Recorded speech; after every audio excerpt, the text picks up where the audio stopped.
नमस्कार. मी सतीश साळुंके. मला अनेकांनी फोन केला, मेसेज केले आणि विनंती केली की मी बीड जिल्ह्याच्या इतिहासावर काही बोलावं.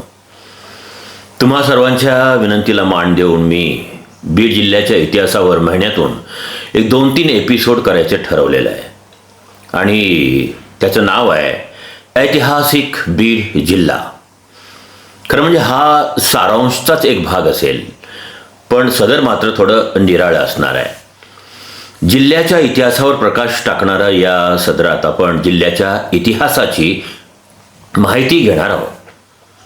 मला जर कोणी विचारलं की बीड नगरीच्या सुशोभीकरणाचा आद्य पुरुष कोण आहे, तर निसंकोचपणे मी सांगेल की मध्ययुगातील अहमदनगरच्या निजामशाहीचा शूर सरदार सलाबत खान हाच बीड नगरीच्या सुशोभीकरणाचा आद्य पुरुष आहे.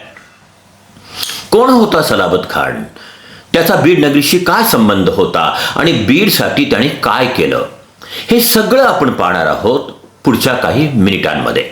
बीड जिल्ह्यातील प्राचीन माणसाने स्थापत्य, शिल्प, साहित्य आणि सांस्कृतिक क्षेत्रात वैशिष्ट्यपूर्ण प्रयोग केले. हे जिल्ह्यात सापडणाऱ्या विविध साधनांवर सिद्ध होतच, पण जलव्यवस्थापनाच्या दृष्टीनेही या जिल्ह्यात अगदी प्राचीन काळापासून आश्चर्यकारक प्रयोग झालेले आहेत. त्यातील मध्ययुगीन कालखंडातील एक उदाहरण म्हणून सलाबत खान याने बांधलेली 1582 साली बांधलेली खजाना बावडी याकडे पाहता येईल. केवळ बलगुजार भागातील शेतीला पाणी पुरवठा करण्याच्या उद्देशानं सलाबत खान याने खजाना बावडी बांधली, पण त्या पाण्याचा सलाबत खान याने अतिशय चांगला उपयोग करून घेतला अशी नोंद बीड जिल्ह्याच्या गॅझेटमध्ये आहे. पण खजाना बावडीविषयी मी नंतर केव्हा तरी बोलणार आहे आणि विस्तृतपणे बोलणार आहे. पण मी आज बोलणार आहे ते बीड शहराच्या मध्ये उभा असणाऱ्या कारंजा टॉवर विषयी. सलाबत खानने बीडची सूत्र हाती घेतात विविध विकासाच्या कामांचं नियोजन केलं. सलाबत खान हा मुर्तुजा निजामशाह चौथाचा अत्यंत विश्वासू मंत्री होता. सलाबत खानच्या नावाचा उल्लेख किल्ल्यावरील बीडच्या किल्ल्याची जी मशीद आहे किल्ल्यावरची त्या एका शिलालेखामध्ये त्याचा उल्लेख आहे आणि तो फारसी भाषेमध्ये शिलालेख आहे. सलाबत खान हा मूळचा इराणचा होता. तो विकासप्रिय मंत्री होता. त्याने बांधलेले पक्के रस्ते, वृक्षारोपण, नगराचे सुशोभीकरण आणि त्याने केलेल्या जनहितार्थ कामामुळे तो प्रचंड लोकप्रिय मंत्री ठरला. बीडच्या खऱ्या सुशोभीकरणाला सलाबत खानने सुरुवात केली. सलाबत खान हा अत्यंत कुशाग्र बुद्धीचा होता. तो मुर्तुजा निजामशाह चौथाच्या दरबारातील अग्रगण्य सरदार होता. विकसनशील विचाराच्या सलाबत खाननं खजाना बावडी बनवली. त्याचे पाणी थेट त्याने बीडला आणलं.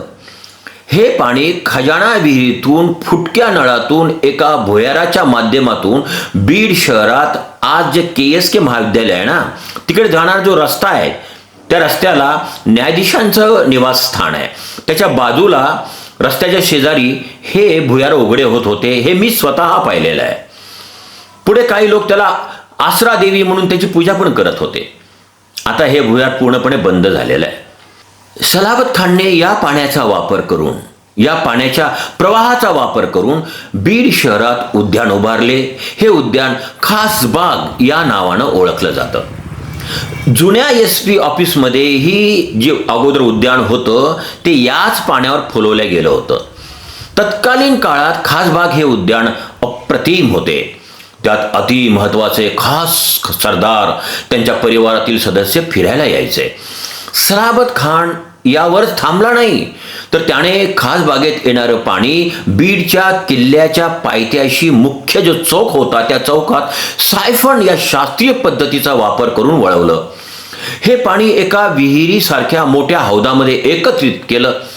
दूरवरून येणाऱ्या पाण्यामुळे एक प्रकारचा फोर्स तयार होऊन त्या पाण्याचे कारंजे उडत हे दृश्य अत्यंत विलोभनीय त्या काळी दिसत असेल. सलाबत खानने कारंजा उभारण्यासाठी याच चौकाची निवड का केली, तर त्याचं कारण म्हणजे किल्ल्याकडे जाणारा हा मुख्य रस्ता होता.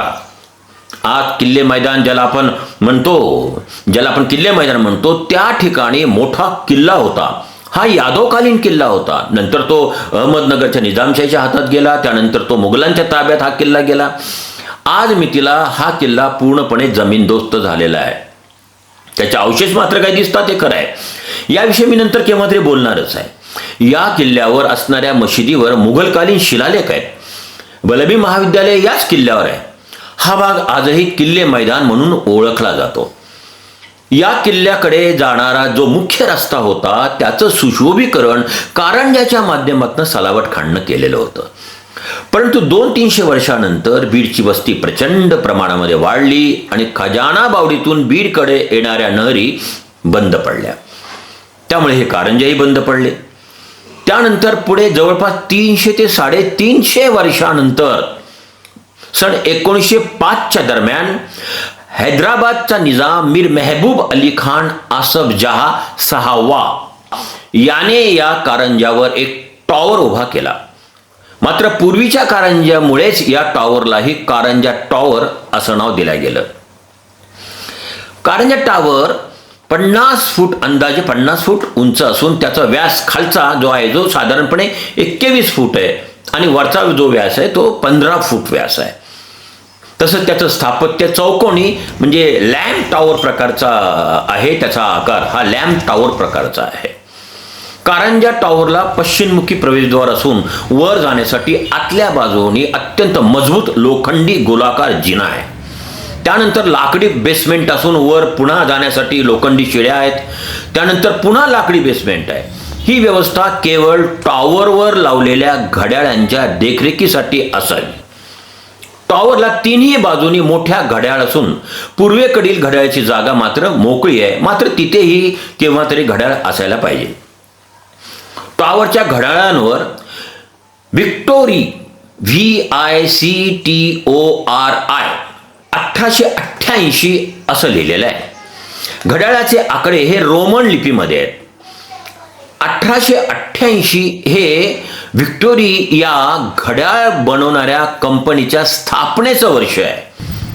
या सर्व घड्याळ स्वित्झर्लंडहून मागवल्या गेल्या होत्या. ह्या स्वित्झर्लंड मेड घड्याळी आहेत ज्या आज सुद्धा स्विसच्या घड्याळी ह्या प्रसिद्ध आहेत.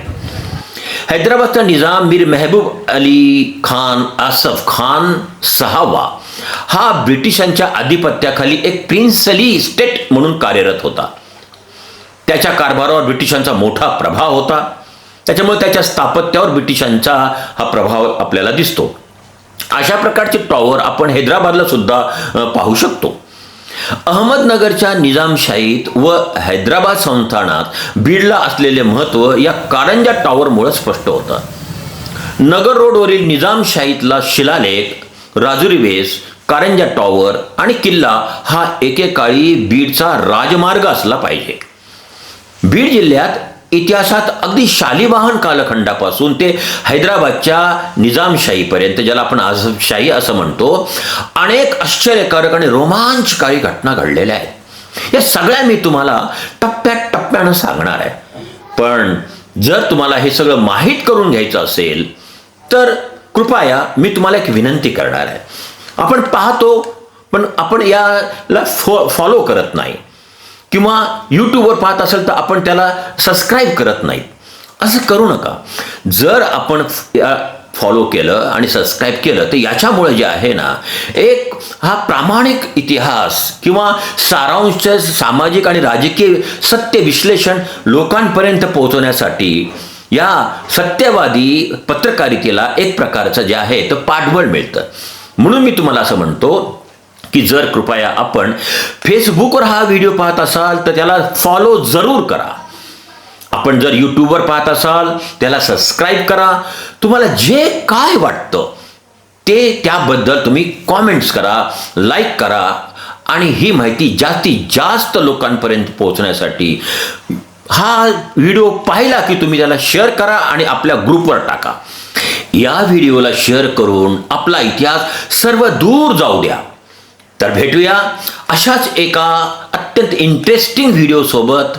मी सतीश साळुंके.